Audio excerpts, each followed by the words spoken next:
Hello and welcome to my Python tutorial. इस tutorial में हम पाईचार्म को इंस्टॉल करना सीखेंगे एंड ये जानेंगे कि पाईचार्म के थ्रू हम अपने पाइथन प्रोग्राम्स को किस तरह से एग्जीक्यूट करवाते हैं। इससे पिछले वाले ट्यूटोरियल में हमने वीएस कोड को इंस्टॉल करना सीखा था। वीएस कोड एंड पाईचार्म में डिफरेंस सिर्फ इतना ही है कि पाईचार्म स्पेशली पाइथन डेवलपमेंट के लिए डिज़ाइन किया गया है, वहीं पर वीएस कोड के थ्रू हम पाइथन में डेवलपमेंट कर सकते हैं, हम जावा स्क्रिप्ट में कर सकते हैं, हम पीएचपी में कर सकते हैं, जावा में कर सकते हैं। तो वीएस कोड के थ्रू हम मोस्टली लैंग्वेजेस में डेवलपमेंट कर सकते हैं। मैं एक बात और बता दूं कि VS code IDE and text editor दोनों की फंक्शनलिटी हमें प्रोवाइड करता है, वहीं पर जो पाईचार्म है वो पाइथन डेवलपमेंट के लिए एक आईडीई है। तो यहाँ पर मैंने गूगल क्रोम ओपन कर लिया है। अब हम यहाँ पर सर्च करते हैं डाउनलोड पाईचार्म। तो ये हमारी जो पहली लिंक आ रही है हम इस पर क्लिक करते हैं एंड ये हमारी पाईचार्म की वेबसाइट ओपन होकर के आ गई है। अब यहाँ पर हमारे पास दो ऑप्शन आ रहे हैं, प्रोफेशनल एंड कम्युनिटी। तो हम ये जो कम्युनिटी वाला वर्जन है पाईचार्म का, यहाँ पर लिंक पर क्लिक करके हम इसे डाउनलोड कर लेते हैं। यहाँ पर बटन पर क्लिक करके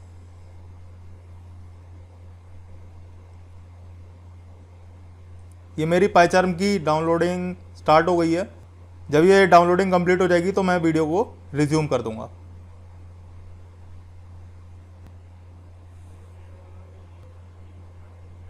तो पाईचार्म यहाँ पर मेरे पास डाउनलोड हो चुका है। अब मैं इस पर क्लिक कर देता हूँ। ये हमारी इंस्टॉलेशन पाईचार्म की स्टार्ट हो चुकी है। ये हमारे पास पॉपअप ओपन होकर के आ गया है। अब हम यहाँ पर नेक्स्ट करते हैं एंड ये मेरे को इंस्टॉलेशन डायरेक्टरी चूज़ करने को बोल रहा है पाईचार्म की, तो मैं सी ही रहने देता हूँ एंड मैं नेक्स्ट करता हूँ। अगर आपको डेस्कटॉप शॉर्टकट क्रिएट करना है यहाँ पर आप क्लिक कर दीजिए, ओपन फोल्डर एज प्रोजेक्ट पर क्लिक करना है, मैं ये कर देता हूँ। मैं .py फाइल्स के लिए पाईचार्म को ये सजेस्ट करूँगा, इसलिए मैं यहाँ पर भी क्लिक कर देता हूँ एंड मैं यहाँ पर इस पर भी क्लिक कर देता हूँ। अब हम नेक्स्ट कर देते हैं एंड इंस्टॉल। तो पाईचार्म इंस्टॉल होने लग गया है।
पाईचार्म इंस्टॉल हो चुका है मेरे पास।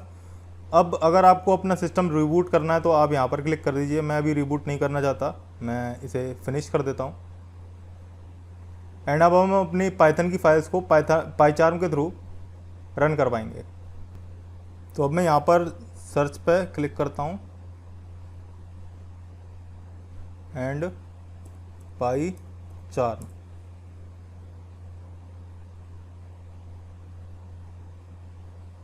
तो ये आ चुका है। अब हम इधर क्लिक कर देते हैं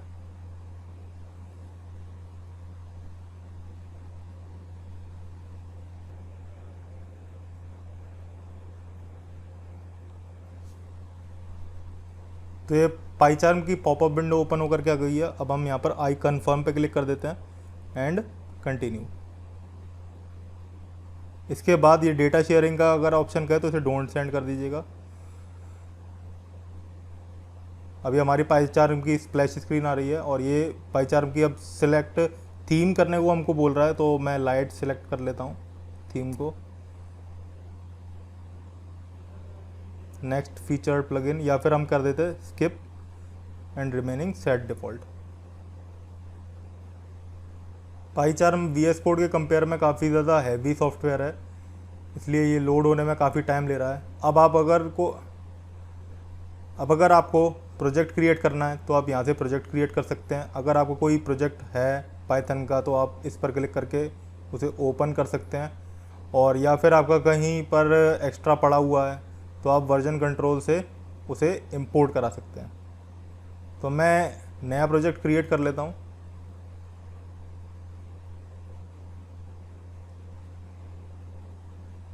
एंड यहाँ पर मैं अपने प्रोजेक्ट का नाम स्पेसिफाई कर देता हूँ, पाइथन प्रोजेक्ट।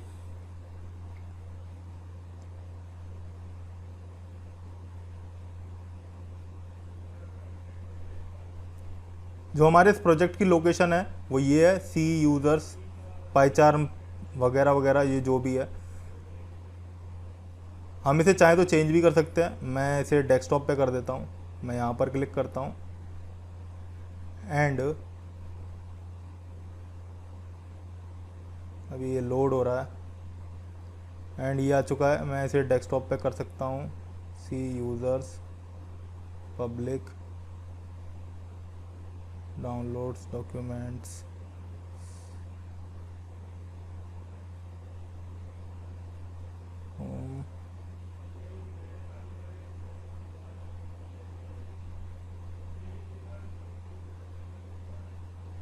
सी यूज़र्स डेस्कटॉप कहाँ है, 918 एंड इसी में होगा हमारे पास, ये रहा डेस्कटॉप। मैं ओके कर देता हूँ एंड अब हम अपने प्रोजेक्ट का नाम दे देते हैं पाइथन प्रोजेक्ट।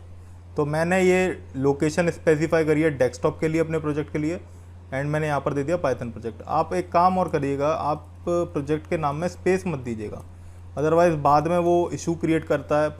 पाईचार्म के हमारे जो प्रोजेक्ट का नाम होना चाहिए उसमें कोई स्पेस नहीं होना चाहिए, तो इसलिए आप यहाँ पर स्पेस मत दीजिएगा। अब हम क्रिएट पर क्लिक कर देंगे तो हमारा ये जो प्रोजेक्ट होगा पाईचार्म के थ्रू क्रिएट हो जाएगा।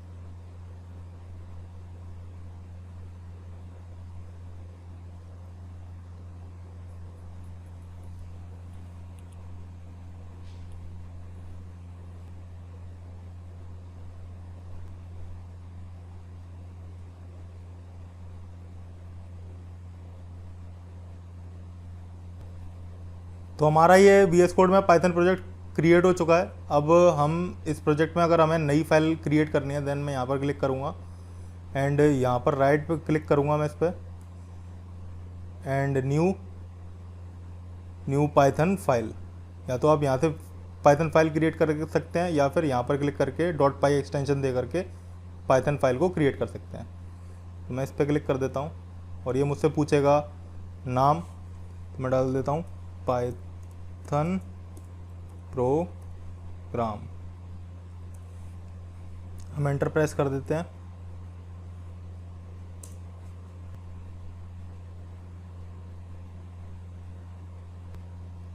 तो यहाँ पर मेरे पाईचार्म में पाइथन की फाइल क्रिएट हो चुकी है। अब मैं यहाँ पर पाइथन का कुछ कोड लिखता हूँ। मैं लिखता हूँ प्रिंट हेलो वर्ल्ड। अब अगर इसे मुझे रन करवाना है तो मैं यहाँ पर ये जो टर्मिनल का टैब आ रहा है इस पर क्लिक करूँगा एंड यहाँ पर मैं लिखूँगा Python and Python program dot P Y and enter. तो ये हमारा प्रोग्राम एग्जीक्यूट हो जाएगा। हम एक और तरह से पाइथन के प्रोग्राम को पाईचार्म में एग्जीक्यूट करवा सकते हैं। तो मैं इस पर राइट क्लिक कर देता हूँ, या फिर मैं यहाँ कहीं पर भी राइट क्लिक करूँगा तो मेरे पास ये ऑप्शन आ जाएगा रन पाइथन प्रोग्राम। मैं इस पर क्लिक कर दूंगा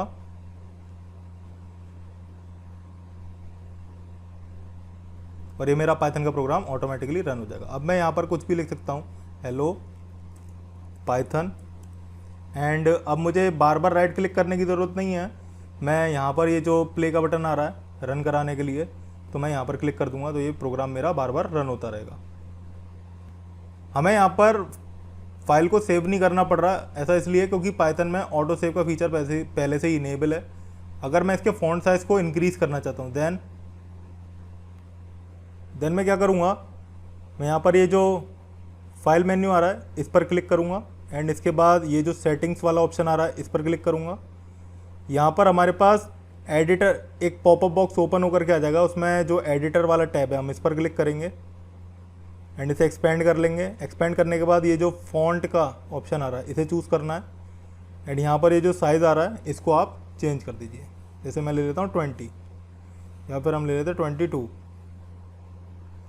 इसके अलावा यहाँ पर और भी काफ़ी सारे ऑप्शंस हैं, जैसे कलर स्कीम्स है, आप किसी भी तरीके कलर अलग अलग तरीके के ले सकते हैं। ये हमारी प्रोग्रामिंग से रिलेटेड कलर्स को डिनोट कर रहा है यहाँ पे। तो अभी हम पहले फॉन्ट साइज़ को इंक्रीज़ कर लेते हैं। तो ये देखिए यहाँ पर हमारा जो वर्क स्पेस है पाईचार्म में, उसमें जो टेक्स्ट आ रहा है उसका साइज़ इंक्रीज़ हो गया है। मैं यहाँ पर एक बार फिर लिख करके दिखाता हूँ, hello Python you are great, and हम रन करा सकते हैं पाइथन को इधर से, ये रन हो रहा है।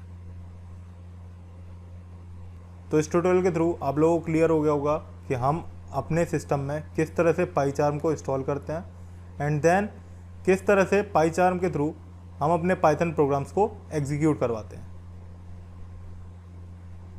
होप आपको चीज़ें समझ आई होंगी। अगर आपकी कोई क्वेरी है तो आप कमेंट बॉक्स में लिख सकते हैं या आप लॉग इन कर सकते हैं www.learntounless.com/contactus.php। हम आपकी क्वेरी सॉल्व करने की कोशिश करेंगे। Thank you.